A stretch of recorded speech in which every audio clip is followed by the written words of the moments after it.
Hello friends, मी Vishakha. Global online मराठीमध्ये आपल्या सर्वांचं स्वागत आहे. आजच्या सेशनमध्ये आपल्याला संत गाडगेबाबा अमरावती विद्यापीठ एम.पेट 2022 साठी रिसर्च मेथोडॉलॉजी म्हणजे संशोधन कार्यप्रणाली या विषयाचे एम-सी-क्यूज बघायचे आहेत. एम-सी-क्यूज थ्रू कन्सेप्ट आपल्याला क्लिअर करायचे आहेत, कारण या एक्झामसाठी रिसर्च मेथोडॉलॉजी 50% सिलेबस आहे, 50% मार्क्स आपल्याला या विषयावरचे आहेत. सो ही सीरीज आपल्याला ही एक्झाम टार्गेट करण्यासाठी खूप हेल्पफुल ठरणार आहेत. ज्याचं हे आपलं आजचं 23वा लेक्चर आहे. ऑलरेडी 22 लेक्चर्स कंप्लीट झालेले आहेत रिसर्च मेथोडॉलॉजी या टॉपिकवरचे. कोर्स घेऊन आलोच रिसर्च मेथोडॉलॉजीवरती. जसं की आपल्याला माहिती आहे 50% क्वेश्चन, 50% मार्क्स हे रिसर्च मेथोडॉलॉजीला आहेत. त्यासाठी हा कोर्स आहे, ज्या कोर्समध्ये तुम्हाला मिळणार आहेत full syllabus notes, full syllabus test series, full syllabus video lectures. हे लेक्चर्स जे असणार आहेत ते रेकॉर्डेड असणार आहेत. याशिवाय full syllabus live crash course, live lectures देखील तुम्हाला मिळणार आहेत.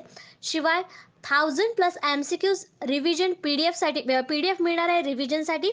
ओके. पूर्णपणे हे पॅकेज असणार आहे, ज्याची फीस फक्त 599 आहे, म्हणजे 599 आहे.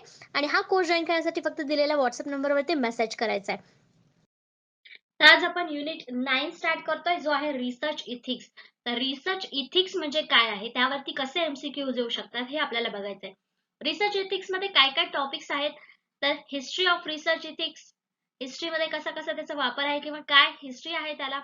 Introduction to the ethical principles, त्याचे प्रिन्सिपल्स काय काय, त्यामध्ये what is morality, what is ethics, what is ethical theory, anonymity, confidentiality, informed consent, rights of participants, harm to respondents and researchers, principle of biomedical and social sciences ethics.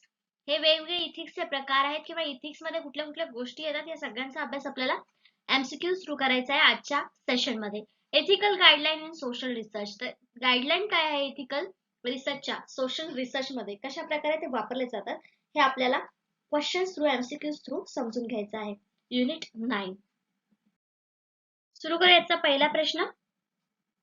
What are some of frequent frustrations in writing or reading about research ethics. तर सुरुवातीला research ethics म्हणजे काय, ethics म्हणजे काय म्हणतो आपण, चांगले विचार किंवा चांगल्या वागणुकी, त्याला इथिक्स म्हणतो आपण. मग रिसर्च इथिक्स, रिसर्च करताना ते इथिक्स काय काय असावेत किंवा नैतिक गोष्टी काय असाव्यात रिसर्च करताना, या सगळ्याला आपण रिसर्च इथिक्स म्हणतो. आणि आजच्या आपल्या सेशन मध्ये आपण त्याच्यावरतीच क्वेश्चन बघणार आहोत. तर आपला प्रश्न पहिला आहे, what are some of the frequent frustration in writing or reading about the research ethics. संशोधन नैतिकतेबद्दल लिहिताना किंवा वाचण्यात काही वारंवार निराशा काय आहे किंवा यामध्ये काय आपल्याला जाणवतं ते आपल्याला सांगायचं. ऑप्शन्स आहेत, writers differ over what is ethically acceptable, लेखक नैतिकदृष्ट्या काय स्वीकार्य आहे यावर मतभेद आहेत. The same debates are rehearsed over the decades, त्याच वादविवादांचे अनेक दशकांमध्ये तालीम केली जाते किंवा तेच वाद वारंवार समोर येत असतात. सी आहे, cases of ethical violations tends to be linked with certain research methods, नैतिक उल्लंघनाची प्रकरणे विशिष्ट संशोधन पद्धतीत जोडलेली असतात. तर हे 3 ऑप्शन्स आहे आणि चौथा ऑप्शन आहे ऑल ऑफ द अबोव. यापैकी करेक्ट आन्सर आहे D, all of the above, वरील सर्व. का, तर ह्याच्यामध्ये आपल्याला मतभेद देखील मिळतात, की काही रिसर्चर्स म्हणतात की हे म्हणजे नैतिक आहे किंवा हे दुसरी गोष्ट म्हणजे नैतिक नाही. तर त्यावरती विरुद्ध मत देखील आपल्याला पाहायला मिळतात, म्हणजे त्याच्यामध्ये आपल्याला मतभेद देखील याच्यामध्ये दिसून येतात. त्याच्यानंतर बरेच वेळेस कुठल्या गोष्टी नैतिक आहेत आणि कुठल्या गोष्टी नैतिक नाही याच्यावर देखील वर्षानुवर्ष किंवा दशकांमध्ये वादविवाद होत आले आहेत किंवा त्याच्यावरती वाद होत असतात. म्हणजे हे पण वाक्य आपल्याला बरोबर आहे. आणि cases of ethical violations tend to be linked with a certain research method, म्हणजे पद्धती ज्या जोडलेल्या आहेत त्याच्यावर देखील काही उल्लंघनाची प्रकरणं आहेत असे तिथे दिलेले आहे. आपल्याला प्रश्न काय विचारले की निराशा काय आहे संशोधनामध्ये, तर निराशा नैतिकतेबद्दल निराशा काय आहे संशोधनाची. तर या सगळ्याच गोष्टी आहेत ज्याच्यामध्ये आपल्याला निराशा दिसून येते संशोधनामध्ये. पण आपलं करेक्ट आन्सर इथे आलं होतं D, all of the above. Writers often differ quite widely from each other over ethical issues and questions. तर जे काही रायटर्स असतात, रिसर्चर्स असतात, ते नेहमी क्वेश्चन वरती किंवा इश्यूज वरती, कोणत्या इथिकल इश्यूज अँड क्वेश्चन वरती विचार करत असतात. In other words, they differ over what is and is not ethically acceptable. तसंच ते कशावरती विचार करत असतात की काय एक्सेप्ट होऊ शकतं किंवा काय एक्सेप्ट होऊ शकत नाही, म्हणजेच ते इथिकल आहे किंवा नाही हे बरोबर डिपेंड होतं. The main element in the debates do not seems to move forward a great deal. The same, the same kind of point that were made in 1960s were being rehearsed in the late 1990s and at the start present century. तर त्यांनी सांगितलेलं आहे तेच की काही गोष्टी accept केल्या जातात आणि काही नाही केल्या जात. त्यामध्ये डिबेट्स होतात म्हणजे वाद होतात. तर उदाहरण म्हणून त्यांनी दिले की 1960s मध्ये सुद्धा हे वाद परत परत होत होते, रिहर्स होत होते आणि 1990च्या स्टार्टला देखील यामध्ये आपल्याला वाद पाहायला मिळतात काही गोष्टींच्या बाबतीत. नेक्स्ट आहे debates about ethical statement. Debate about ethics कशाबद्दल वाद कशाबद्दल आहे इथिक्स नैतिकता have often accompanied well-known cases and allied ethical transgression. However, the problem with this emphasis on notoriety is that it can be taken to imply that ethical concerns decide only such extreme cases. तर ethical concerns कशामध्ये होतात एकदम extreme cases मध्ये होत असतात नाहीतर त्याच्यामध्ये काहीतरी वाद हे आपल्याला दिसून येतातच. When in fact the potential for ethical transgression is much more general than this. Related to this last point is this extreme and notorious cases of ethical violation tend to be associated with particular research method. तर आपल्याला कशा कशाशी related हे वाद किंवा ethical problems दिसून येतात तर जे आपण मेथड्स वापरतो एक्सपेरिमेंट करतो त्या सगळ्यांमध्ये हे आपल्याला काही गोष्टी दिसून येतात ज्याला आपण वाद किंवा इथिकल इश्यूज असे म्हणू शकतो. तर हेच आपल्याला इन्फॉर्मेशन फुल दिलेली आहे कशामध्ये आपण डिबेट्स किंवा इथिक्स प्रॉब्लेम्स कशामध्ये येऊ शकतात किंवा निराशा काय आहे रिसर्च मधल्या इथिक्सची. नेक्स्ट क्वेश्चन बघतो आपण सेकंड नंबरचा. Which of the following ideas is not associated with the stance of situation ethics. खालीलपैकी कोणती कल्पना परिस्थिती नैतिकतेच्या दृष्टिकोनाशी संबंधित नाही. तर परिस्थिती नैतिकता सोशल सिच्युएशन एथिक हा एक वेगळा टॉपिक आहे किंवा वेगळा पॉइंट आहे जो आपल्याला समजून घ्यायचा आहे. पण ह्याच्यामध्ये ऑप्शन दिलेलं त्यापैकी करेक्ट आन्सर आपल्याला बघायचं आहे. खालीलपैकी कोणती कल्पना परिस्थिती नैतिकतेच्या दृष्टिकोनाशी संबंधित नाही. ऑप्शन्स आहेत एनिथिंग गोज काहीही चालते, प्रिन्सिपल रिलेटिव्हिझम तत्ववादी सापेक्षतावाद, the end justifies the means शेवट साधनांचे औचित्य सिद्ध करतो, नो चॉईस पर्याय नाही. त्याचं करेक्ट आन्सर आहे ए एनिथिंग गोज काहीही चालते. हे आपल्या सिच्युएशन इथिक्सशी रिलेटेड नाहीये, हे इथे चालत नाही सिच्युएशन इथिक्स मध्ये. सिच्युएशन इथिक्स म्हणजे काय. Situation ethics the belief that there are no absolute rules of ethical research and that each case must be examined individually. प्रत्येक केस ही वैयक्तिक किंवा व्यक्तिगतरित्या एक्झामाइन होते, परीक्षण केले जातं आणि ही एक सिच्युएशन आहे की ज्याच्यामध्ये रूल्स रिसर्च जे आहेत ते वेगळे वेगळे तपासले जातात. It may be that there was no other way of studying or particularly important phenomena and so the end justifies the mean and the researchers had no choice but the use of this method. त्याच्यामध्ये काय सांगितलेलं आहे researcher काय करतो justify करतो मीन्सला म्हणजे meaning जो आहे त्याचा. त्याच्यानंतर याच्यामध्ये नो चॉईस रिसर्चला चॉईस नसते ते करावंच लागतं. म्हणजे आपल्यामध्ये नो चॉईस जस्टिफायचे ऑप्शन होते आणि हे आपले करेक्ट होते. मग आपलं तिथं however this approach and principle relativism हा अप्रोचला काय म्हणतात हा जो अप्रोच आहे की आपल्याला नो चॉईस मेथडनी हे सगळं जस्टिफाय मीन शेवटी करावं लागतं सिच्युएशन इथिक्स मध्ये. मग या अप्रोचला आपण काय म्हणतो प्रिन्सिपल रिलेटिव्हिझम. म्हणजे हे तिन्ही जे टर्म आहेत ते आपल्या सिच्युएशन इथिक्सशी रिलेटेड होत्या म्हणून मग तिथला चौथा ऑप्शन जो होतो वेगळं एनिथिंग गोज ते आपलं चुकीचं आन्सर होतं.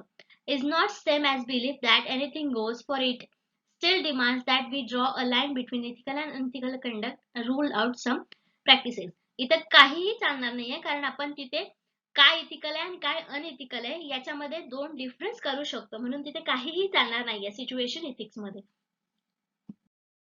तिसरा क्वेश्चन बघतोय आपण. How many categories of ethical principle do Diener and Crandall differs to.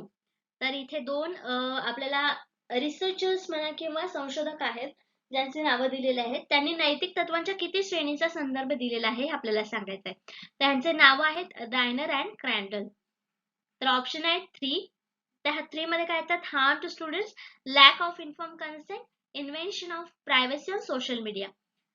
3 विद्यार्थ्यांचे नुकसान, सूचित संमतीचा अभाव, सोशल मीडियावरील गोपनीयतेचे आक्रमण. 4 harm to participants, lack of informed consent, invasion of privacy, involvement of deception, सहभागांना हानी, सूचित संमतीचा अभाव, गोपनीयतेची स्वारी आणि फसवणुकीचा सहभाग. 2 इथिकल आणि अनइथिकल. 2 right wrong. त्याच्यापैकी करेक्ट आन्सर आहे बी.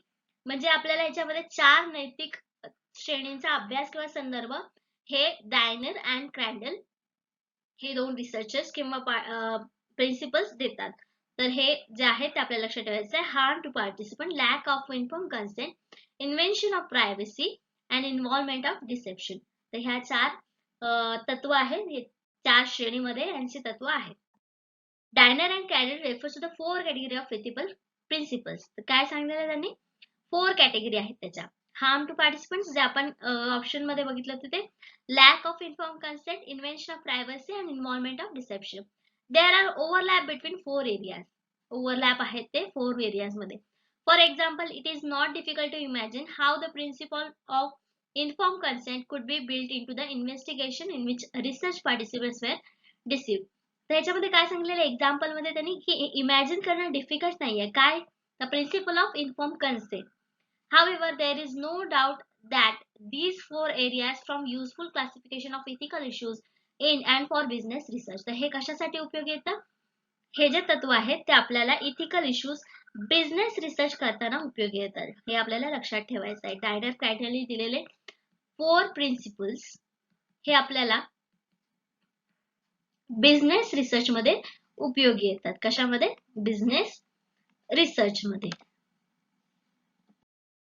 नेक्स्ट क्वेश्चन बघतोय आपण 4th नंबरचा. Which of the following is a form of harm that might be suffered bye research participants. खालीलपैकी कोणते एक नुकसान आहे जे संशोधन सहभागींना भोगावे लागू शकते. संशोधन सहभागींना म्हणजे रिसर्च पार्टिसिपंट्स म्हणजे जे रिसर्च मध्ये सहभागी होत आहेत त्यांना होऊ शकतं. ऑप्शन्स आहेत physical injury, stress anxiety, इम्पेअर्ड development आणि ऑल ऑफ द अबोव्ह. त्याच्यापैकी करेक्ट आन्सर आहे ऑल ऑफ द अबोव्ह. कधीही म्हणजे आपण सांगू नाही शकत की आपला रिसर्चचा विषय काय आहे, त्याच्यामध्ये फिजिकल इंजुरी होऊ शकते की नाही.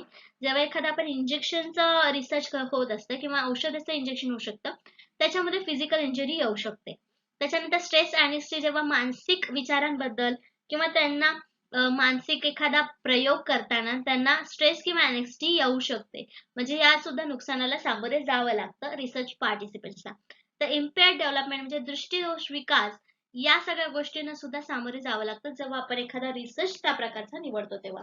म्हणून आपण इथे करेक्ट आन्सर काय दिलेला आहे? All of the above. वरील सर्व गोष्टी सहभागींना भोगावा लागू शकतात अकॉर्डिंग टू रिसर्च म्हणजे रिसर्चच्या पद्धतीनुसार किंवा रिसर्चच्या विषयानुसार.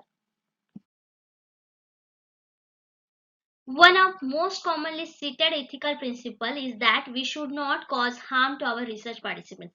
त्याच्यामध्ये एक रिसर्च इथिक्स असं पण आहे की आपल्या पार्टिसिपंट म्हणजे रिसर्च मध्ये जे पार्टिसिपंट करतात त्यांना कुठल्याही प्रकारची हानी होऊ द्यायची नाही. This can take many forms including physical injury, psychological distress and emotional harm, lost self-esteem, being persuaded to conduct morally reprehensible acts and having one's physical, intellectual and emotional development hindered. म्हणजे काय सांगितलेलं की ते एक ethic आहे, ethical principal आहे, तत्व आहे की त्यांना कुठल्याही प्रकारची हानी पोचवायची नाही जे आपल्या रिसर्च मध्ये आहे, पण त्यांना हे कदाचित भोगावं लागू शकतं. We must also be careful about security of our research records. जे आपले रिसर्च रेकॉर्ड्स आहेत त्यांच्याबद्दल सुद्धा म्हणजे त्यांच्या सिक्युरिटी बद्दल सुद्धा आपल्याला केअरफुल असायला पाहिजे. आपण काळजीपूर्वक या गोष्टी केल्या पाहिजे. So that respondent may not be identified or otherwise harm through the loss of confidentiality. तर काही वेळेस काय होतं रिस्पॉन्डंट सुद्धा त्यांचा कॉन्फिडन्स लॉस होऊ शकतो, ते कॉन्फिडन्स गमावू शकतात, त्यांना अशा प्रकारे देखील हार्म होऊ शकतो. तर ह्या सगळ्याची काळजी आपल्याला घेतली पाहिजे, रिसर्चरला घेतली पाहिजे की हे होऊ नये. नेक्स्ट क्वेश्चन बघतोय आपण 5th नंबरचा. Ethics can be define as. आता इथे नॉर्मल क्वेश्चन आहे, नैतिकता म्हणून परिभाषित केली जाऊ शकते का? नैतिकता कशाला म्हणतात? ऑप्शन्स आहेत a process of reasoning in terms of right things to do, rules governing society, the bias of the criminal code, a list of rights and wrongs, अधिकार किंवा चुकांची यादी, फौजदारी संहितेचा आधार, समाजाचे नियमन करणारे नियम आणि योग्य गोष्टीच्या दृष्टीने तर्क करण्याची प्रक्रिया. तर नैतिकता ही एक मनातली गोष्ट आहे, म्हणजे ती असावी, कुठे त्याचं लिखाण केलेलं नाहीये. म्हणजे हे समाजाचे नियम्स नाहीयेत, ते पाळलेच पाहिजे असं नाहीये, पण जर ते पाळले तर तुम्ही एक चांगले व्यक्ती म्हणून पुढे येता.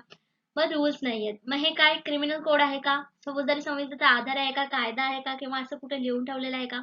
नाही. मग ही राईट आणि रॉंगची यादी आहे का? नाही. ही एक यादी असावी, पण त्याच्यापेक्षा ती चांगलं एक्सप्लेन काय करते, तर कोणती गोष्ट योग्य आहे किंवा त्याची प्रक्रिया काय आहे ती गोष्ट योग्य करण्याची. तर त्याला आपण नैतिकता म्हणजे इथिक्स म्हणू शकतो. म्हणजे आपलं करेक्ट आन्सर इथे काय असणार आहे? A. A process of reasoning in terms of right things to do. फक्त योग्य गोष्टी करण्याच्या दृष्टीने तर्क करण्याची एक प्रक्रिया आहे, त्याला आपण इथिक्स म्हणतो. The research ethics govern the standards of conduct of scientific researches. Scientific researches मध्ये हे govern करतात research ethics. It is important to adhere to ethical principles in order to protect the dignity, rights and welfare of research participants. तर research participants चे welfare, rights, हक्क, dignity हे सगळं protect करण्यासाठी आपल्याला हे ethical principles पाळावेच लागतात. Discussion of the ethical principles of beneficence, justice and autonomy are central to ethical review. तर हे आपल्याला आवश्यक आहे असं म्हटलेलं आहे रिसर्च इथिक्स. रिसर्च इथिक्स म्हणजे काय आपल्याला समजलं की एक चांगली वागण्याची पद्धत ज्याला आपण म्हणू शकतो, किंवा लोकांचे जे पार्टिसिपंट्स आहेत त्यांची डिग्निटी, राईट्स आणि वेलफेअर प्रोटेक्ट करणं म्हणजे इथिक्स आहे असं आपण म्हणू शकतो. नेक्स्ट क्वेश्चन बघतो आपण 6 नंबरचा. Essential in ethics and ethical standards. Essential म्हटलेलं आहे म्हणजे काय, नैतिकता आणि नैतिक मानकांमध्ये आवश्यक आहे. तर काय दिलेल्या ऑप्शन्स पैकी आवश्यक आहे आपल्याला सांगायचं आहे. ऑप्शन्स आहेत: a good grasp of research method, संशोधन पद्धतीची चांगली समज. The capacity to pursue good research, चांगले संशोधन करण्याची क्षमता. A good understanding of business, व्यवसायाची चांगली समज. The capacity to distinguish between right and wrong, योग्य अयोग्य यामध्ये फरक करण्याची क्षमता. तर आपल्याला ऑप्शन्स वरूनच कळते की आता आपल्याला इथिक्स म्हणजे काय समजलंय. तर याच्यातलं करेक्ट आन्सर काय असणार आहे आपलं?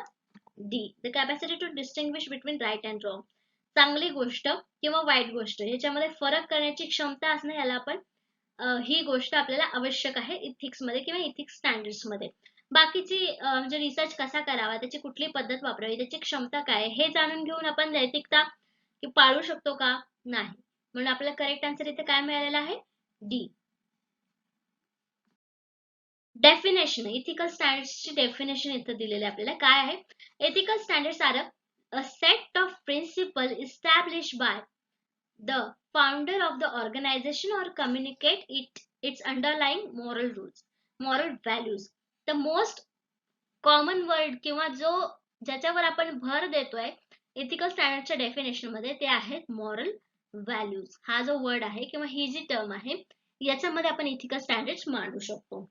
This code provides a framework that can be used as a reference for decision making process. तर याचा कशासाठी उपयोग होतो आपल्याला? Reference for decision making process, या मोठ्या प्रोसेस साठी आपल्याला त्याचा उपयोग होतो. Moral values is equal to ethics असं म्हटलं तरी आपण चुकीचं ठरणार नाहीये, किंवा हे आपण थोडक्यात असं स्पष्ट करू शकतो. नेक्स्ट क्वेश्चन आपण बघतोय 7 नंबरचा. Integrity and transparency are fundamental. सचोटी आणि पारदर्शकता मूलभूत आहे. कशामध्ये? तर ऑप्शन्स आहेत: इश्यूज इन बिझनेस, व्यवसायातील समस्येमध्ये. रिक्वायरमेंट इन रिसर्च, संशोधनाची आवश्यकता आहे. एथिकल प्रिन्सिपल इन रिसर्च, संशोधनातील नैतिक तत्वे. आणि मेथोडॉलॉजी इन रिसर्च, संशोधनातील पद्धती. तर आपला आजचा विषय आणि आपल्या ज्या काही गोष्टी आहेत त्याच्यावरून आपल्याला इथं करेक्ट आन्सर लगेच समजतं. त्याचं करेक्ट आन्सर आहे C, ethical principles in research. तर इथिकल प्रिन्सिपल, संशोधनातील नैतिक तत्व, याच्यामध्ये आपल्याला इंटिग्रिटी आणि ट्रान्सपरन्सी या दोन्ही गोष्टी मूलभूत आवश्यक आहेत. म्हणून तर करेक्ट आन्सर आपल्याला सी मिळालेला आहे. The four main ethical principles. The main four ethical principles काय सांगतात?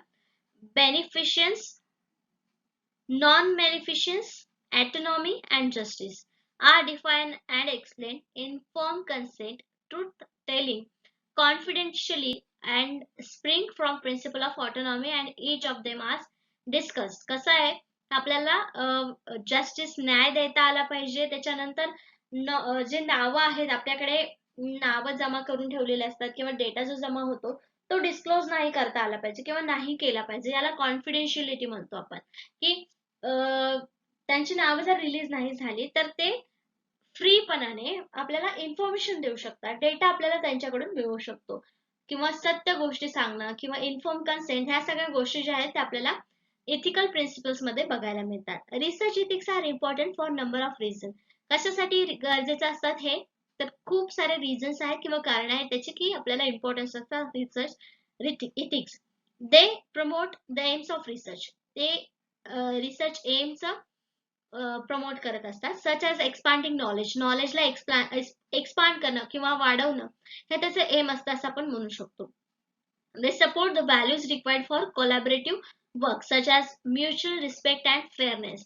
तर याच्यामध्ये आपल्याला काही व्हॅल्यूज जे आहेत ते वर्क एकत्र करण्यासाठी, काम एकत्रपणे करण्यासाठी सपोर्ट करत असतात. They support important social and moral values. तसेच ते इथिक्स काय करत असतात आपल्याला? सोशल आणि मॉरल व्हॅल्यूज देखील सांगत असतात किंवा त्यांचा इम्पॉर्टन्स आपल्याला रिसर्च मध्ये दिसून येतं. Such as the principle of doing no harm to others. म्हणजे थोडक्यात काय तर तत्व आहे हे कशाचं? तर कोणालाही दुसऱ्याला इजा होऊ नये किंवा हार्म होऊ नये ह्याची काळजी घेणं. हेच आपलं मेन रिसर्च इथिक्स आहे असं आपण म्हणू शकतो. नेक्स्ट क्वेश्चन बघतोय 8 नंबरचा. The ethically reflective practitioner. नैतिकदृष्ट्या चिंतनशील व्यवसायी कोणाला म्हणतात किंवा या ऑप्शन्स पैकी कोण आहे? ऑप्शन्स आहेत engages in research on ethics. नैतिकतेच्या संशोधनात गुंतलेले असतात त्यांना. नाही. Thinks critically about the standards of their research and their code of conduct and behavior as a researchers. त्यांच्या संशोधनाचे मानक आणि संशोधन म्हणून त्यांच्या आचारसंहिता आणि वर्तनाबद्दल गंभीर विचार करते. It is particularly bound by the rules and standards. विशेषतः नियम आणि मानकांद्वारे बांधील आहे. Waste a lots of time just thinking. फक्त विचार करण्यात खूप वेळ वाया घालवणे ह्याला चिंतनशील वैशिष्ट्य म्हणतात का? नाही. आपल्याला वाचता वाचताच लक्षात आलं की ए ऑप्शन हे चुकीचं आहे आणि ऑप्शन डी हे देखील इथे नाहीये. मग या दोन्हीपैकीच त्यातलं करेक्ट आन्सर आहे आणि करेक्ट आन्सर आहे बी. कारण आपल्याला याच्यामध्ये जास्त इन्फॉर्मेशन मिळते की चिंतनशील व्यवसायी कोण आहे नैतिक दृष्ट्या. तर तो आहे की जो संशोधन मानक आणि संशोधन म्हणून त्यांच्यातील आचारसंहिता आणि वर्तनाबद्दल स्वतः गंभीरपणे विचार करतं आणि त्यातच मग तो चांगलं काय आणि वाईट काय हे ठरवायला मदत करतो. म्हणजे आपलं करेक्ट आन्सर बी आलेला आहे. A reflective practitioner builds the examine the knowledge about the learner and culture curricula of the schooling. म्हणजे काय करतं रिफ्लेक्टिव्ह प्रॅक्टिशनर? जे नॉलेज आहे ते एक्झामाइन करतात, त्याची चाचणी घेतात. And the context in which teaching and learning occurs. तर त्या कन्सेप्ट मध्ये आपण टीचिंग आणि लर्निंगची प्रोसेस देखील होत असतं. Such as practice assist an educator and stimulusly renew investigate and examine the teaching process. त्याच्यामध्ये टीचिंग प्रोसेसमध्ये याचा जास्त वापर होतो. कसा? तर त्याच्यामध्ये वेगवेगळ्या प्रॅक्टिस देखील होत असतात एज्युकेटर आणि स्टुडंट मध्ये, लर्निंग अँड टीचिंग प्रोसेस मध्ये.